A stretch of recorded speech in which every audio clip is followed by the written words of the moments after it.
They say coffee leaves a stain, but some stains never wash out, especially when they land on the wrong person.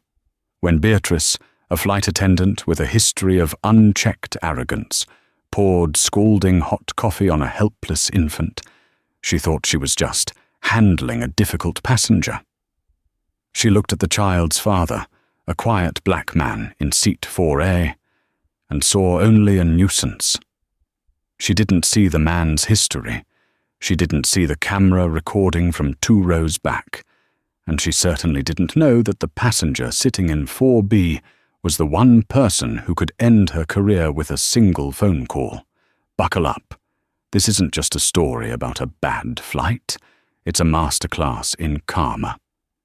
The air inside the cabin of Flight 802, bound for Chicago, smelled of recycled oxygen and expensive perfume. It was a full flight, the kind where the tension of travel hummed beneath the polite murmur of boarding passengers. In first class, however, the atmosphere was supposed to be different. It was supposed to be a sanctuary. Isaiah Sterling adjusted the strap of the baby carrier against his chest, his movements slow and deliberate. At 34, Isaiah had the kind of presence that usually commanded a room: broad shoulders, a sharp, tailored jawline, and eyes that held a quiet, piercing intelligence. But today, he wasn't Isaiah Sterling, senior partner at one of DC's most aggressive civil rights firms.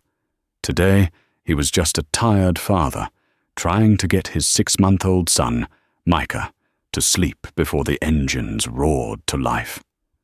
"Easy, little man," Isaiah whispered, his deep voice a soothing rumble against the infant's forehead.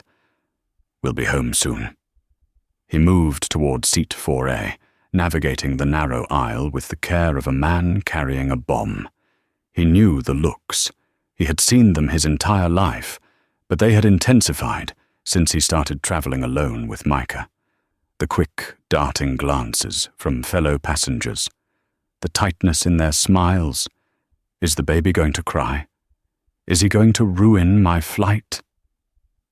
Standing at the entrance to the first-class galley was Beatrice Geller.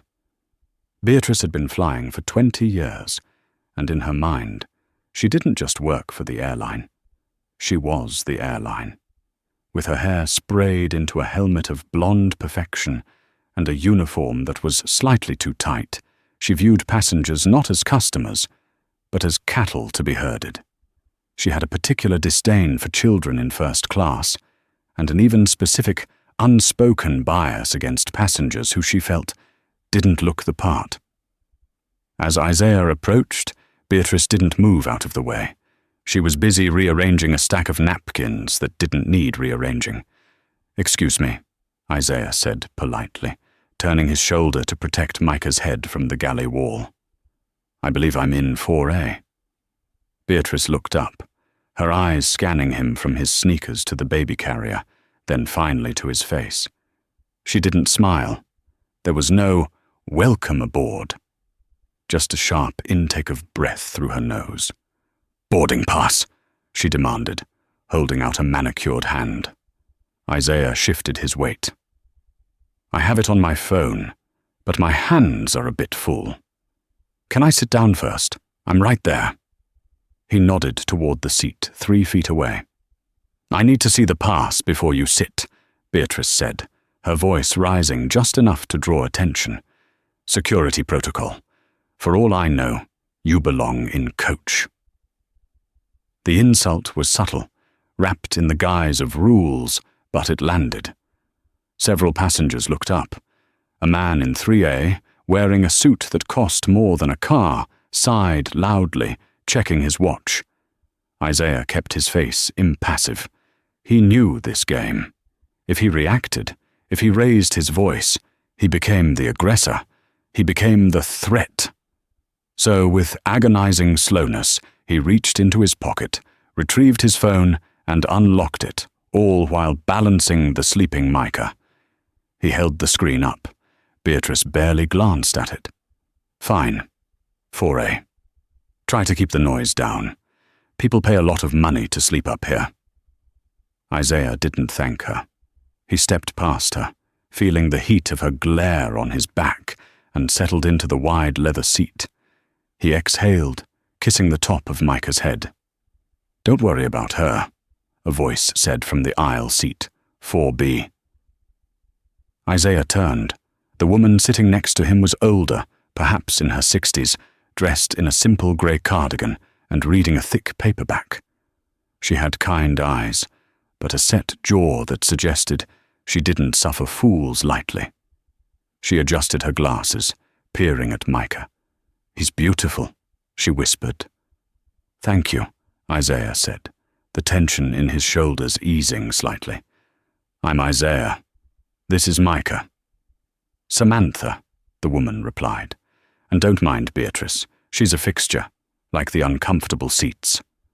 Isaiah chuckled softly. "I can handle rude. I just hope Micah sleeps through it." Samantha York smiled, turning back to her book. But she didn't read. Samantha wasn't just a grandmotherly figure traveling to visit family. She was a regional auditor for the Federal Aviation Administration, FAA, currently flying Ghost, incognito, to evaluate cabin crew compliance and safety standards on high-traffic routes. She had been watching Beatrice Geller for the last 20 minutes, and her mental notebook was already filling up with red flags. The plane finished boarding. The captain's voice crackled over the intercom, announcing a smooth flight to Chicago. But as the plane pushed back from the gate, the atmosphere in row 4 shifted. Micah stirred. The change in cabin pressure as they taxied woke him. He let out a small whimper, then a cry. Isaiah immediately began to rock him, shushing him gently, checking his diaper, offering a pacifier. Beatrice appeared instantly, looming over them like a storm cloud. "Sir," she snapped, not bothering to lower her voice. "You need to silence your child. We haven't even taken off yet." "I'm trying," Isaiah said, his voice tight. "His ears are popping. He'll settle." "He better," Beatrice hissed, "or I'll have to move you to the back. It's unfair to the other passengers." "You can't move me," Isaiah said, looking her in the eye for the first time. "I paid for this seat. And infants are allowed on planes, Beatrice." He read her name tag deliberately. Beatrice's face flushed a blotchy red. She wasn't used to being challenged, certainly not by someone she deemed beneath her.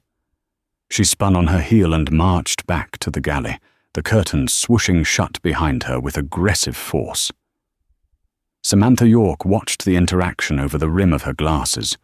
She reached into her bag and quietly pulled out her phone, placing it face down on her tray table, the camera lens angled perfectly toward the aisle.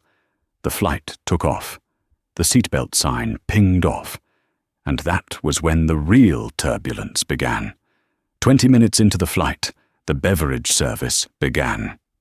Micah had finally fallen back asleep, his small chest rising and falling rhythmically against Isaiah's shirt.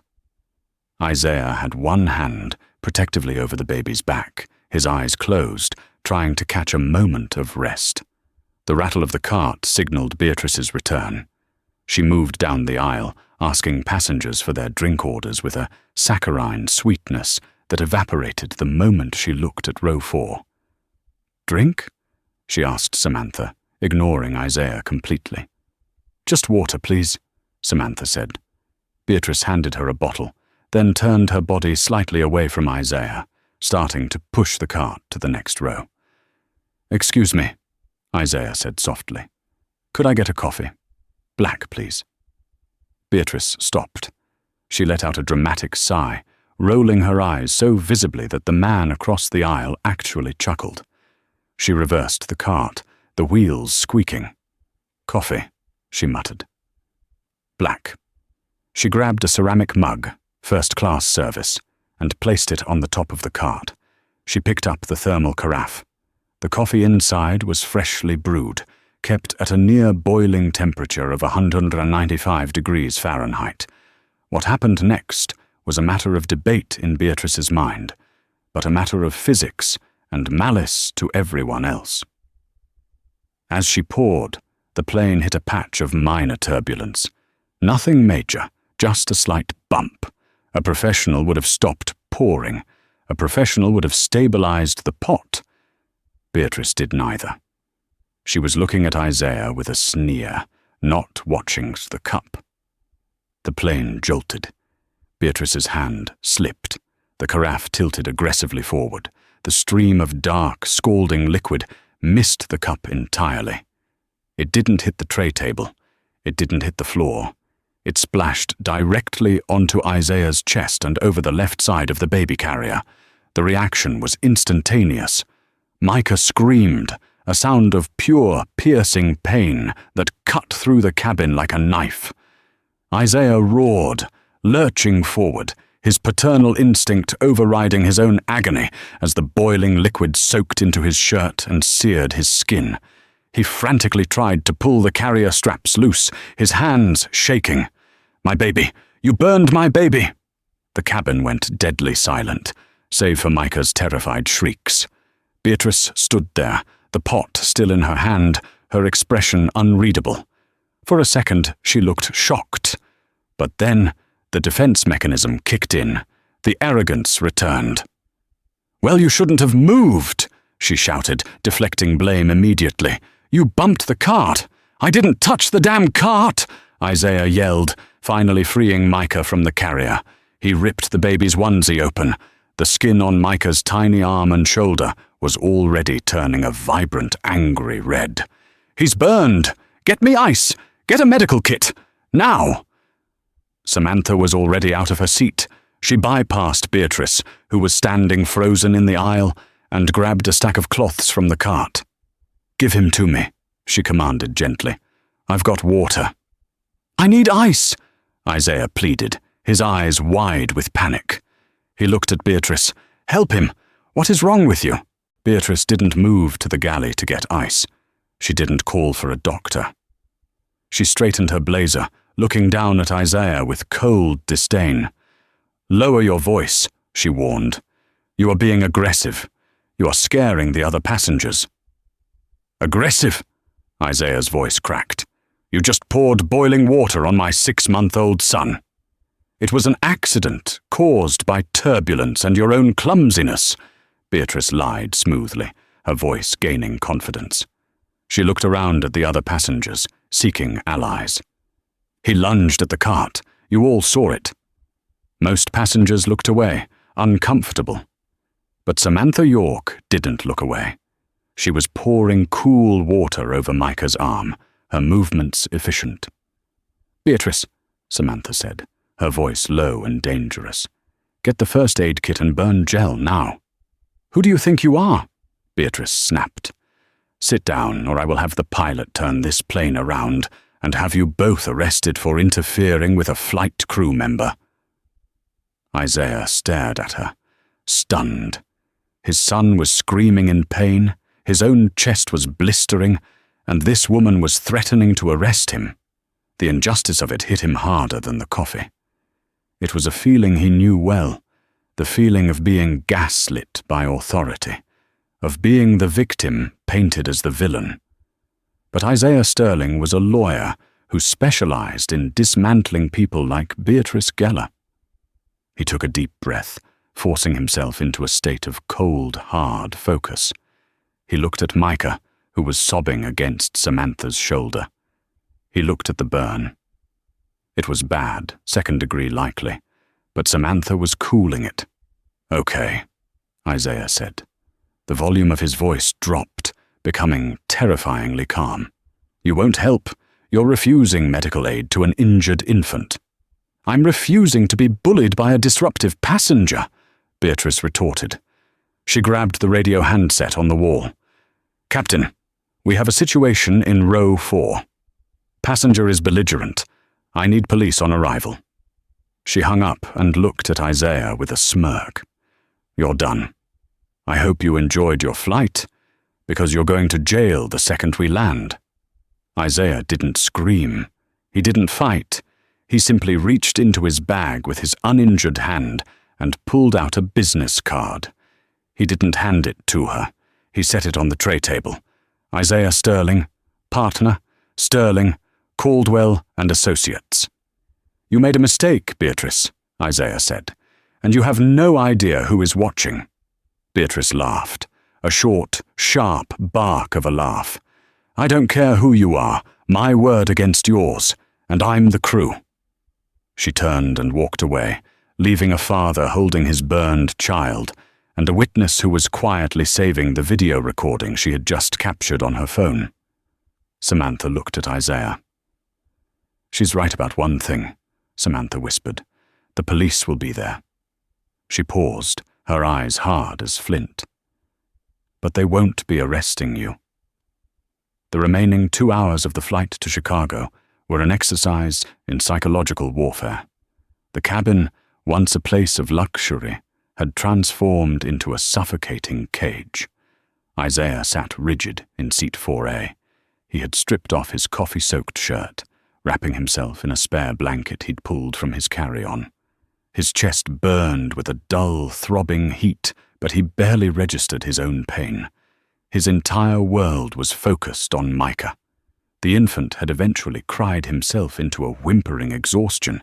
The skin on his left arm was angry and blistered. Isaiah held a cool, wet cloth against it. Water he had to beg from a junior flight attendant named Sarah, who had slipped it to him with terrified eyes while Beatrice wasn't looking. Beatrice Geller, meanwhile, was holding court in the galley. She hadn't lowered her voice. In fact, she seemed to be performing. He just snapped, Beatrice was saying to the man in Water, a frequent flyer she knew by name. I was pouring the coffee, and he threw his arm out. Hit the pot right out of my hand. I'm lucky I didn't get burned myself. Honestly, I don't know how people like that can afford first class.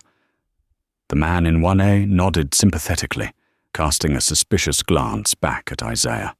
Terrible. You're doing a great job handling it, B. Isaiah's jaw tightened until his teeth audibly ground together. Every instinct in his body wanted to stand up, to march into that galley and scream the truth until the windows rattled. But he knew that was exactly what Beatrice wanted. She needed him to be the angry black man. She needed him to be the threat she had described to the captain. If he raised his voice now, he would be validating her lie. So he sat in silence. He let the anger compress inside him, turning into a cold, hard diamond of resolve. He wasn't just a father anymore. He was a litigator building a case. Next to him, Samantha York was doing the same. She had put her book away. She had her tray table down and a notebook out. She wasn't hiding it anymore. She was writing furiously, her pen scratching across the paper with aggressive speed. Violation 14. CFR 121-309. Failure to provide emergency equipment, first aid kit. Violation 14. CFR 91/13. Careless or reckless operation, endangering life or property. Falsification of incident report. Gross negligence resulting in passenger injury, minor.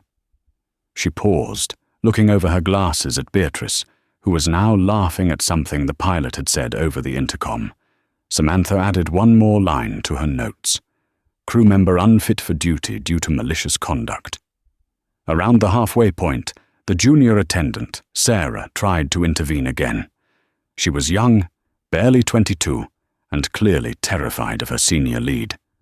She crept toward row 4, with a small tube of aloe gel she must have dug out of her personal bag.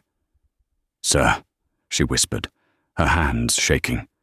I found this. It might help the baby. Isaiah looked up, gratitude softening the hard lines of his face. Thank you. Thank you so much. He reached for it, but before his fingers could graze the tube, a hand snatched it away. Beatrice stood there, holding the aloe gel like contraband. Sarah, she barked, making the girl jump. What are you doing? The baby is hurt, Beatrice. He needs... You are not a doctor. Beatrice cut her off, her voice dripping with condescension. And we do not administer non-approved medication to passengers. If he has an allergic reaction, the airline is liable. Do you want to lose your job?" "But he's burned," Sarah pleaded, tears welling in her eyes. "Go to the back," Beatrice pointed toward economy. "Check the lavatories. Stay there until we land. I'll write you up for insubordination later." Sarah fled, looking apologetically at Isaiah. Beatrice dropped the tube of aloe into her apron pocket and looked down at Isaiah with a smug, victorious smile. "Policy is policy," she said breezily. "Maybe next time, bring your own supplies." Isaiah looked at her. He didn't blink. "You're enjoying this," he stated flatly. "I'm doing my job," she replied. "And just so you know, the captain has radioed ahead. Airport police are meeting the flight. I'd suggest you don't try to run." "I'm not running anywhere, Beatrice," Isaiah said, his voice dropping an octave. "I want them to be there. I want everyone to be there." "Good," she scoffed, "because you're going to be leaving this airport in handcuffs." She walked away. Samantha York leaned in close to Isaiah. "She's right about the police," Samantha whispered. "They take crew interference very seriously. They will come on board hard. They will shout. They might even try to physically restrain you." "I know," Isaiah said. "I've defended cases like this." "Listen to me," Samantha said, her voice steel. "Let them do their show. Do not resist. But when they ask for statements, you let me speak first." Isaiah looked at the older woman. He saw the ID badge tucked deep inside her purse, just visible enough for him to catch the silver eagle emblem of the federal government. "Who are you, really?" Isaiah asked. Samantha smiled, a small, dangerous curl of her lips. "I'm the person who signs Beatrice's paycheck. Or rather, the person who cancels it." The seatbelt sign dinged. "Prepare for landing," the captain announced. "Flight attendants, take your seats." As the plane descended toward O'Hare, the city lights twinkling innocently below, the atmosphere in first class was electric with impending doom. Beatrice strapped herself into the jump seat facing the cabin. She stared directly at Isaiah the entire way down, a look of pure, unadulterated malice on her face. She thought she had won. She thought the badge and the uniform made her untouchable. The wheels touched the tarmac with a screech of rubber. The plane slowed, taxied, and finally came to a halt at the gate. But the seatbelt sign didn't turn off. "Ladies and gentlemen," the captain's voice came over the speakers, sounding grave. "Please remain seated with your seatbelts fastened. We have a security situation on board, and law enforcement is boarding the aircraft. Please stay calm." A murmur of fear rippled through the plane. People craned their necks. Beatrice unbuckled immediately. She stood up, smoothed her skirt, and waited by the cabin door. She looked like a general waiting to accept a surrender. The cabin door opened. The cold Chicago air rushed in, followed by 3 officers from the Chicago Police Department and 2 TSA agents. They looked serious, hands resting near their belts. Beatrice pointed immediately. A long, red, manicured finger aimed straight at seat 4A. "That's him," she announced loudly, ensuring the entire plane could hear. "The man in 4A. He assaulted me and endangered the flight. The lead officer, a burly man with a buzz cut named Sergeant Miller, marched down the narrow aisle of first class. His presence sucked the oxygen out of the room. He didn't look at the terrified passengers. His eyes were locked on Isaiah. Isaiah remained seated. He had placed a protective hand over Micah's chest. The baby was awake now, staring wide-eyed at the commotion. "Sir!" Miller barked, stopping at row 4. "Hands where I can see them, now!" Isaiah slowly raised his hands, keeping his palms open. "I am complying, officer. My son is in my lap." "Stand up, slowly," Miller commanded. He reached for the handcuffs on his belt. "You are being detained for interference with a flight crew and assault." "He threw hot coffee on me," Beatrice chimed in from the front, adding theatrics to the moment. He was screaming like a maniac. I feared for my life. "Get up!" Miller grabbed Isaiah's arm, his grip hard. "Officer, please," Isaiah said, his voice calm but strained. "My son is injured. This woman spilled boiling water on him. He needs a paramedic."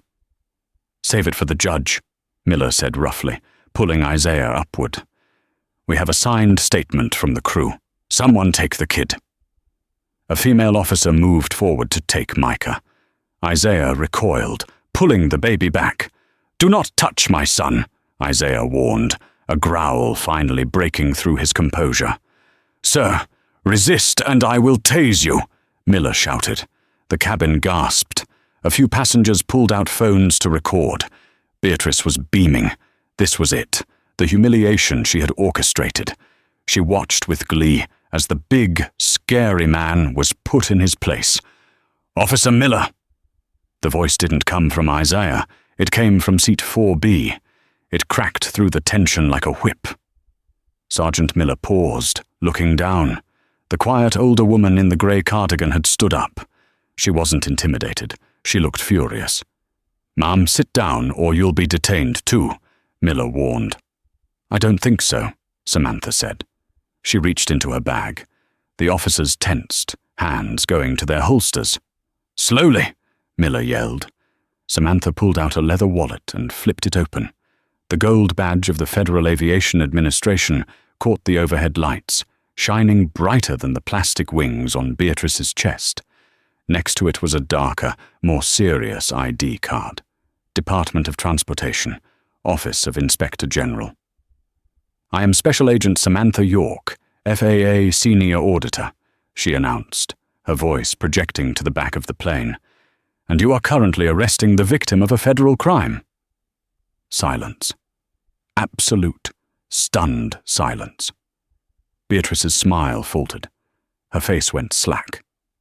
Sergeant Miller blinked, looking from the badge to the old woman. "Federal. Ma'am?" "I have been on this flight since D.C., Samantha continued, stepping into the aisle and effectively blocking Miller from Isaiah. "I have witnessed the entire incident. This man, Mr. Sterling, did not assault anyone. In fact, Miss Geller there poured scalding liquid on an infant due to gross negligence, refused to provide first aid in violation of FAA safety protocols, and then filed a false report to cover her tracks." Samantha turned her gaze to Beatrice. It was a look of pure judgment. "And," Samantha added, holding up her phone, "I have the entire incident on video, including her refusal to help a burned child." Miller released Isaiah's arm immediately. He took a step back, his demeanor shifting from aggression to confusion. "The report said he was violent." "The report is a lie," Isaiah said, finally standing up fully. He straightened his jacket. "My name is Isaiah Sterling. I'm a senior partner at Sterling, Caldwell & Associates. I represent victims of corporate negligence, and right now I'd like to file charges against Beatrice Geller for assault, child endangerment, and filing a false police report." Beatrice was trembling now. She took a step back toward the cockpit, but the exit was blocked by the TSA agents, who were now looking at her very differently. She's lying," Beatrice stammered, her voice shrill. "She's friends with him. They were talking the whole time." "I never met this man before today," Samantha said coolly. "But I know you, Beatrice. I've been auditing your files for months. This isn't your first complaint, is it? It's just the first time you got caught by someone who can actually do something about it." Samantha turned to the female officer. "Officer, this baby has second-degree burns. We need paramedics immediately. And I suggest you read Ms. Geller her rights, because I am personally recommending the revocation of her flight credentials, effective immediately."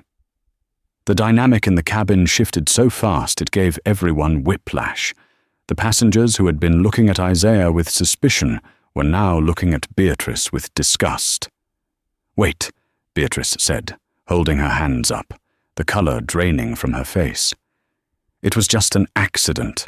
I didn't mean to—" "You didn't mean to help either," Isaiah cut in. He looked at Officer Miller. "Officer, I want her arrested. Now." Miller looked at Samantha, who nodded. He looked at Beatrice. "Beatrice Geller," Miller said, walking past Isaiah and pulling his handcuffs back out. "Turn around and place your hands behind your back." "No, you can't do this! I'm the flight lead!" Beatrice screamed as the cuffs clicked onto her wrists. The sound was crisp and final. "Not anymore," Samantha said. As the police led a sobbing, protesting Beatrice off the plane, the passengers in first class didn't stay silent. One by one, they started to clap. It wasn't a polite golf clap. It was applause for justice. Isaiah didn't watch her go. He was already sitting back down, letting the paramedics who had just rushed on board tend to Micah. "He's going to be okay," the medic said, applying a soothing, professional-grade cooling gel to the baby's arm. "It's nasty, but it didn't get the deep tissue. He's a tough little guy." Isaiah exhaled, a breath he felt he had been holding for 3 hours. He looked at Samantha, who was packing her notebook away. "Thank you," he said, his voice thick with emotion. "Don't thank me yet," Samantha replied, her eyes twinkling with a strategic gleam. "We still have to deal with the airline. They're going to try to bury this. They'll offer you miles, maybe a settlement to sign an NDA." Isaiah looked at his bandaged son, then back at the empty aisle where Beatrice had stood. "I don't want their miles," Isaiah said darkly. Samantha nodded. "Good. Because I have a feeling that video I took is going to go very viral. And once the internet sees what she did to your son, Beatrice Geller won't be the only one paying." She handed Isaiah a card. "My official contact. Call me in the morning. We're going to burn the whole house down." The waiting room of Northwestern Memorial Hospital was quiet, a sharp contrast to the chaotic noise of the internet, which was currently screaming Isaiah Sterling's name. It had been 6 hours since Flight 802 landed. Micah had been treated for second-degree burns on his left shoulder and upper arm. The doctors were optimistic. No skin grafts needed, just time, pain management, and careful monitoring to prevent infection. But seeing his son's tiny arm wrapped in sterile white gauze, hearing the exhausted whimpers as the painkillers wore off, had ignited a cold, nuclear rage in Isaiah's chest that no amount of apologizing could extinguish. Isaiah sat in the plastic chair, his phone vibrating incessantly on the seat next to him. He hadn't looked at it yet. He was watching Micah sleep in the carrier. "Mr. Sterling?" Isaiah looked up. A man in a sharp navy suit stood at the entrance of the waiting area. He looked like every corporate fixer Isaiah had ever cross-examined, polished, expensive, and soulless. "I'm Harrison Cole," the man said, offering a hand that Isaiah ignored. "I represent Global Airways. I'm the Vice President of Legal Affairs." "You're a long way from headquarters, Harrison," Isaiah said, his voice gravelly. "They flew you out fast." "We take these matters very seriously," Harrison said, pulling up a chair uninvited. He set a briefcase on the floor. "First, on behalf of the airline, I want to offer our deepest apologies. What happened to your son is regrettable." "Regrettable," Isaiah repeated, testing the word. "Spilling milk is regrettable. Pouring boiling coffee on an infant because you're throwing a tantrum is criminal." Harrison sighed, a practiced expression of sympathy. "We understand your anger. That is why we want to make this right immediately. We are prepared to cover all medical expenses, obviously. We will also refund your ticket and offer you a voucher for $50,000 in future travel." He paused, waiting for Isaiah to be impressed. When Isaiah didn't blink, Harrison reached into his jacket pocket and pulled out a folded check. And, Harrison continued, sliding the check across the small table, a direct settlement of $250,000 for pain and suffering. Isaiah looked at the check.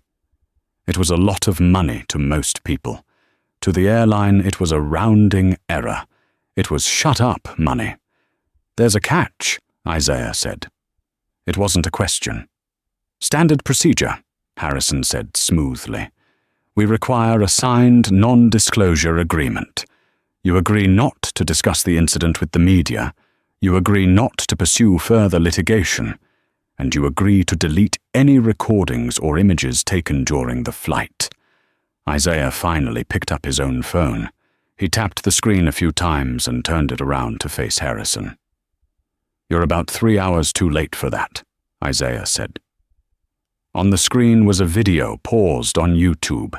It was titled, Flight Attendant Burns Baby, Exclusive Footage. It had been uploaded by an account named Eye in the Sky Audit. Samantha York. The view count was already at 4.2 million. Harrison's face went pale. He snatched his own phone from his pocket, frantically scrolling. You posted it? Harrison stammered. I didn't, Isaiah said calmly. A federal agent did. And looking at the comments, I don't think 50,000 frequent flyer miles is going to fix this. Harrison watched the video. It was damning. It showed everything. The sneer on Beatrice's face, the careless paw, the splash, the scream, and most critically, Beatrice's refusal to get the first aid kit. The audio was crystal clear. I'm refusing to be bullied. Captain, I need police. This is a disaster, Harrison whispered. No, Isaiah stood up, looming over the corporate lawyer. This is evidence. Now take your check and get out of my sight. I don't want your money, Harrison. I want a jury. I want discovery. I want to know why a woman with a history of complaints, because we both know this wasn't her first time, was allowed to be in charge of a cabin. Harrison stood up, trying to regain his composure. Mr. Sterling, be reasonable. A lawsuit will take years. The media cycle moves on in a week. Beatrice Geller has been suspended. We will handle her internally. You won't handle her, Isaiah said. I will. Harrison left, looking significantly smaller than when he arrived. But the twist wasn't over. As Isaiah prepared to take Micah to their hotel, his phone buzzed with a Google alert he had set up for his own name. It wasn't a news article. It was a Facebook Live video. Beatrice Geller had posted bail, and instead of hiding, she had gone on the offensive. Isaiah clicked the link. The video showed Beatrice sitting in her living room, her eyes red-rimmed, holding a glass of wine. She looked distraught, but Isaiah recognized the performance. It was the victim card play. I just want to tell my side, Beatrice sobbed into the camera. The video doesn't show everything. That man, he threatened me. He was aggressive from the moment he boarded. He reached for me, and I got scared and spilled the pot. Now the internet is trying to ruin my life over an accident. I've served for 20 years. I'm a good person. The video had thousands of likes from people commenting things like, "Stay strong, hun," and "Context matters. We support you." She was spinning the narrative. She was banking on the fact that the video didn't show the boarding interaction. She was relying on old, ugly stereotypes to paint Isaiah as a thug and herself as a fragile woman. Isaiah stared at the screen. He felt a vein in his temple throb. She wasn't sorry. She was doubling down. He dialed a number on his phone. "Samantha," he said when she picked up. "I saw Beatrice's video." Samantha's voice came through, sharp and clear. "She's digging her own grave, Isaiah." "She's muddying the waters," Isaiah countered. "She has people believing her." "Not for long," Samantha said. "I just got into the secure FAA database. Beatrice didn't just have complaints, Isaiah. She had a red file. Do you know what that is?" Tell me. It means she had 3 prior incidents of accidental injuries to passengers who she deemed disruptive. One was an elderly man who she tripped. Another was a teenager she spilled juice on. The airline buried all of them because her brother-in-law is the Midwest Director of Operations for the Union. Isaiah's grip on the phone tightened. Nepotism. Exactly. It's a pattern of systemic negligence, Samantha said. I'm sending you the files now. And Isaiah? Yeah. I also found the cockpit voice recorder transcript. The pilot's mic was hot when Beatrice went into the cockpit to complain about you. She didn't say she was scared. She said, and I quote, "I'm going to teach this uppity guy in 4A a lesson." Isaiah smiled. It was a cold, terrifying smile. "Harrison Cole just offered me a settlement," Isaiah said. "I hope you told him to shove it," Samantha laughed. "I did," Isaiah said. "Get some sleep, Samantha. Tomorrow, we go to war." 3 weeks later, the conference room at the downtown Chicago law offices of Sterling, Caldwell and Associates was freezing. It was a power move. Isaiah always kept the AC low during depositions to make the opposition uncomfortable. On one side of the mahogany table sat Isaiah Sterling, looking impeccable in a charcoal suit. Next to him sat his partner, David Caldwell, and Samantha York, who was present as a subpoenaed expert witness. On the other side sat Beatrice Geller. She looked different than she had in the Facebook video. Her hair was pulled back tight, her face was devoid of makeup, and she wore a modest, drab suit intended to make her look harmless. Flanking her were 2 union lawyers and Harrison Cole from the airline. This was the deposition for Sterling vs. Global Airways and Beatrice Geller. The atmosphere was toxic. Beatrice wouldn't look at Isaiah. She stared at a spot on the wall, her jaw set in a defiant line. She still believed she would get away with it. She believed the union would protect her, that the settlement offer would eventually be accepted, and that this was all just bluster. "Ms. Geller," Isaiah began. He was conducting the deposition himself, a rare move for a plaintiff, but allowed since he was a licensed attorney representing himself. "State your full name for the record." "Beatrice Ann Geller," she muttered. "Ms. Geller, in your Facebook video posted on October 12th, you claimed that I reached for you and caused the spill. Is that correct?" "Yes," Beatrice said confidently. "You lunged. It startled me." "I see." Isaiah tapped a file on the table. "And you also claimed to the captain that you feared for your life?" "I did." "You were very intimidating." "Ms. Geller," Isaiah leaned forward. "Are you aware that lying in a deposition is perjury, a felony offense?" "I'm telling the truth," Beatrice snapped, her facade cracking slightly. "You people always try to twist things." "You people?" Isaiah asked softly. "Lawyers," Harrison Cole interjected quickly. "She means lawyers." Isaiah ignored him. He picked up a document. "Ms. Geller, I have here a sworn affidavit from the passenger in seat 1A, a Mr. Timothy Vance. He stated in his initial report to the police that you were brave. However," Isaiah slid a paper across the table. After viewing the viral video and realizing he might be charged as an accessory to filing a false police report, Mr. Vance updated his statement yesterday. He now admits that you told him what to say. He admits you told him, quote, "Back me up and I'll make sure you get upgraded on your next 10 flights. Is that true?" Beatrice's eyes widened. "He's a liar. I never said that." "Okay," Isaiah said calmly. "Let's move on. Let's talk about the flight. You said you spilled the coffee because of turbulence." "Yes, it was bumpy." "We pulled the flight data recorder." Samantha spoke up for the first time. She adjusted her glasses. "At the moment of the incident, the vertical acceleration of the aircraft was 1.0 g, perfectly smooth. There was 0 turbulence." Beatrice shifted in her seat. It felt like turbulence to me. "Miss Geller," Isaiah said, his voice hardening, "let's talk about the cockpit voice recorder." Harrison Cole stiffened. "Objection.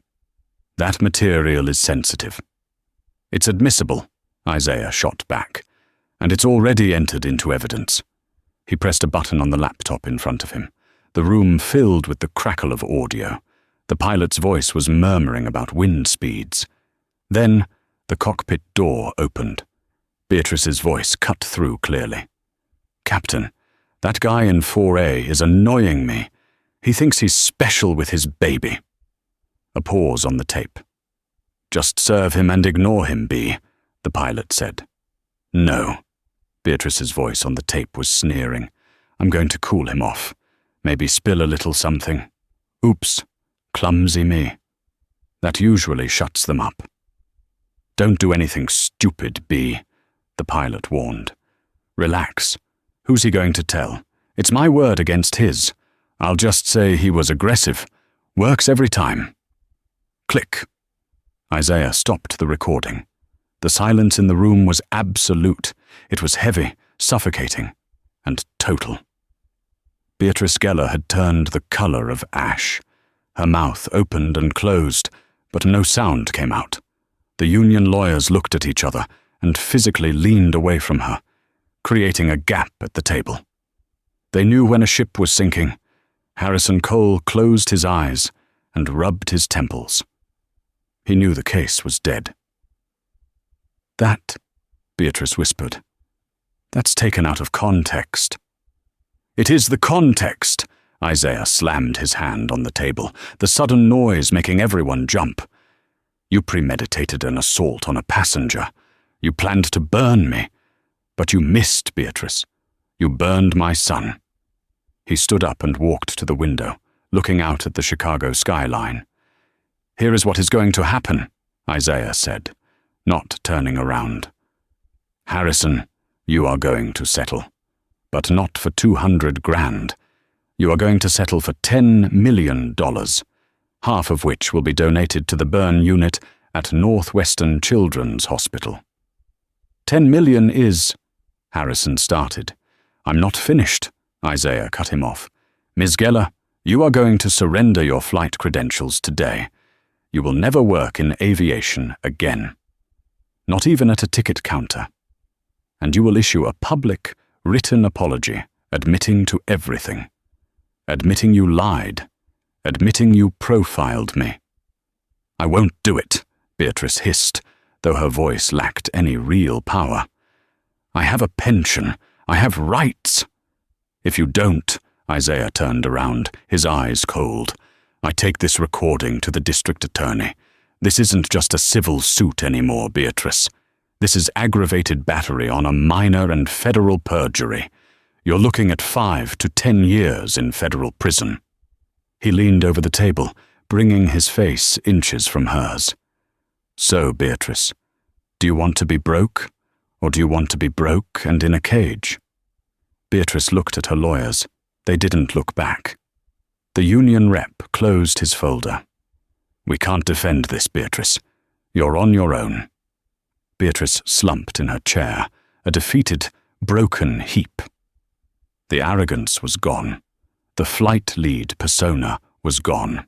All that was left was a bully who had finally picked a fight with the wrong person. "I'll sign," she whispered, tears leaking from her eyes. Tears of self-pity, not remorse.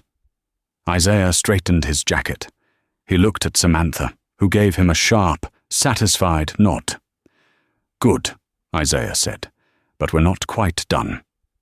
There's one more thing." "What?" Harrison asked wearily. "The public knows she's Beatrice G," Isaiah said, "but the internet is good at finding people. When this settlement goes public, I'm not sealing the record. Her name stays on it." "You're ruining her life," Harrison said. "No," Isaiah replied, picking up his briefcase. "She ruined it the moment she poured that coffee. I'm just letting the world see the stain." The fall of Beatrice Geller didn't happen all at once.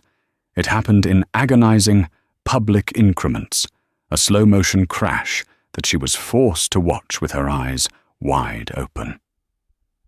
The day after the deposition, the settlement was finalized. Global Airways, desperate to stop the bleeding of their stock price, issued a press release. They didn't protect her. In fact, they threw her to the wolves to save the pack. The headline in the Chicago Tribune ran on Sunday morning, "Airline settles for $10 million in infant burn case. Senior flight attendant terminated for malicious conduct." Beatrice sat in her condo on the Gold Coast, a property she could barely afford even with her flight salary, staring at the paper. Her phone had stopped ringing 2 days ago. Her friends, the other senior flight attendants she used to gossip with, the ones who laughed at her jokes about cattle-class passengers, had all blocked her number. They knew that associating with Beatrice Geller was career suicide. Then came the letter from the FAA. It wasn't just a revocation of her credentials, it was a permanent ban. She was placed on the no-fly list, not just as crew, but as a passenger, pending a mental health evaluation that she knew she would never pass. The sky, which had been her kingdom for 20 years, was officially closed to her. But the hardest blow came from the internet. Isaiah Sterling had kept his word. He didn't seal the record. The apology letter she was forced to write, a humiliating 4-page admission of guilt, bias, and negligence, was published on the Sterling, Caldwell and Associates website. Within hours, it was everywhere. TikTok detectives found her address. They found her high school yearbook photos. They found her ex-husband. "Karma isn't a bitch," one comment read, garnering 30,000 likes. "Karma is a mirror." 6 months later, the money ran out. Beatrice had no savings. She had spent everything on appearances, on the illusion of a first-class life. Chase Bank sent the foreclosure notice in November. By December, she was moving into a cramped basement studio apartment in a neighborhood she used to make fun of when the airport shuttle drove through it. She applied for jobs. Executive assistant, rejected. Receptionist, rejected. Even high-end retail stores, which usually loved her polished look, turned her away the moment they ran a background check. Her name was toxic. The moment a hiring manager Googled Beatrice Geller, the first result was the video of Micah screaming. She was unemployable in the corporate world. The only places that didn't check Google were the places that didn't care about your past, because the future was so bleak. 1 year later, the harsh Chicago winter had melted into a grey, wet spring. Isaiah Sterling sat in a booth at the Hangar, a popular 24-hour diner located just outside the perimeter fence of O'Hare International Airport. It was a place frequented by exhausted travelers, cab drivers, and cargo workers. He wasn't there for the food. He was there waiting for a client who was landing on a red-eye flight from London. Isaiah looked different. The anger that had defined him a year ago had softened into a quiet, powerful grace. Next to him, in a high chair, sat Micah. He was 18 months old now, a bundle of energy with bright eyes and a contagious laugh. On Micah's left arm, if you looked closely, there was a faint pattern of discoloration, a silvery patch of skin that didn't quite match the rest. It was a scar, but it had faded significantly, thanks to the best dermatologists money could buy. To Isaiah, it wasn't a mark of tragedy, it was a mark of survival. "Dada, plane!" Micah squealed, pointing out the window as a massive Boeing 777 roared overhead, its landing gear deploying. "Yeah, buddy, big plane," Isaiah smiled, handing Micah a cracker. The diner was busy. Dishes clattered. The smell of frying bacon and old coffee hung heavy in the air. "Excuse me, can I get a refill on this?" Isaiah asked, as a waitress hurried past with a pot of coffee. "1 second, hun," the waitress muttered. not looking up. She was wearing a stained pink uniform, her hair pulled back in a messy bun, looking exhausted. She looked 10 years older than her age. Her shoes were worn down, the kind of cheap orthotics you buy when you're on your feet for 12 hours a day. She turned around to the table, pot in hand. "Regular or decaf?" she asked, her voice raspy from smoking. She looked at the cup. Then she looked at the man. Then she saw the baby. The pot of coffee in her hand began to shake. The liquid inside rippled, threatening to spill. Isaiah looked up. He froze. It was Beatrice. But it wasn't the Beatrice of Flight 802.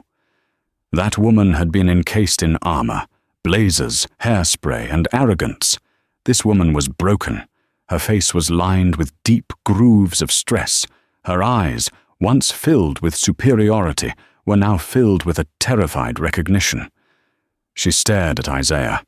Then her gaze dropped to Micah. She saw the arm.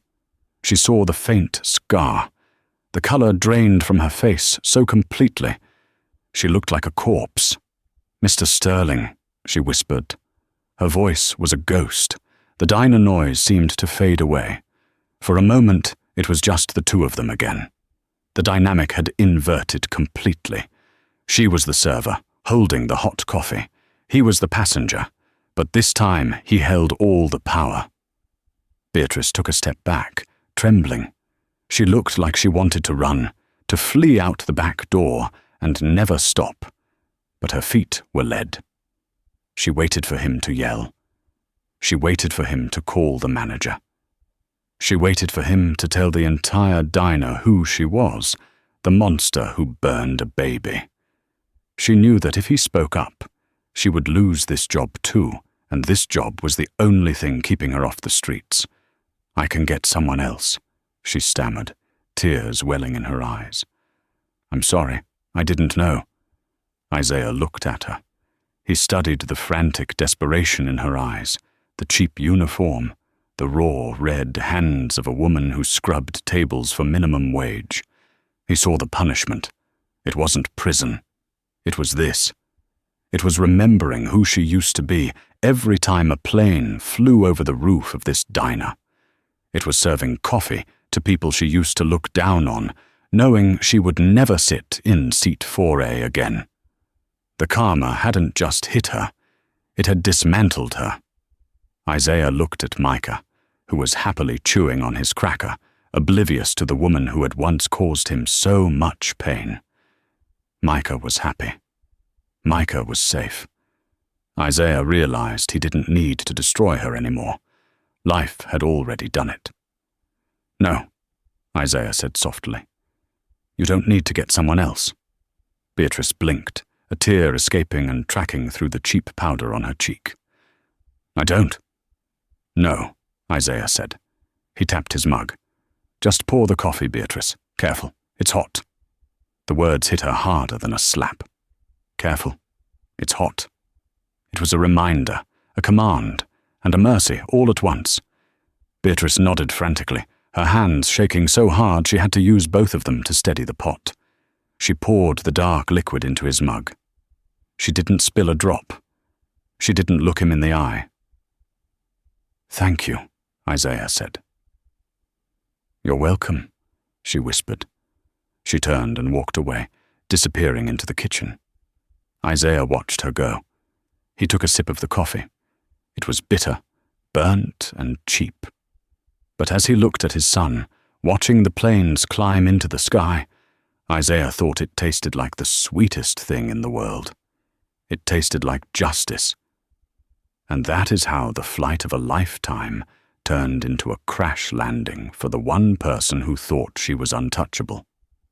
Beatrice Geller learned the hard way that when you treat people like cargo, you eventually get treated like trash. She lost her wings, her fortune, and her dignity, all because she couldn't show a little kindness to a father and his child. But the real victory wasn't seeing Beatrice fall. It was seeing Isaiah and Micah rise. It's a reminder to all of us. You never know who is sitting in the seat next to you, and you never know who is watching. Be kind, be humble, or be prepared for the turbulence. If you enjoyed this story of justice served hot, please hit that like button. It really helps the channel. Don't forget to share this video with someone who needs a reminder about karma, and subscribe so you never miss a new story. Thanks for watching, and fly safe.